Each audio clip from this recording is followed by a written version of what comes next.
لحد دلوقتي يعرف هو رجع ليه ولا كان مختفي فين كل السنين دي كلها.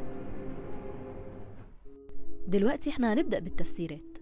يعني اللي حصل لفيصل ده، هل هي تجربة واقعية ولا ممكن تكون مثلا حاجة نفسية؟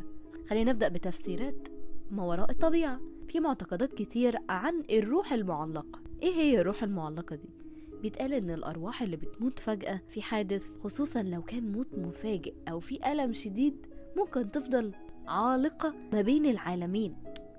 وفي ناس بتعتقد ان الراكب الغريب، تمام، اللي هو اللي حصل له ده اصلا شبح شخص مات فعلا في حادث في نفس المكان، وممكن يكون لسه مش مستوعب ان هو مات او بيحاول يوصل رسالة.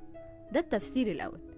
تاني حاجة ممكن نتكلم عليها في موضوع ان كمان التراث الشعبي بيأثر على ثقافتنا. يعني مثلا احنا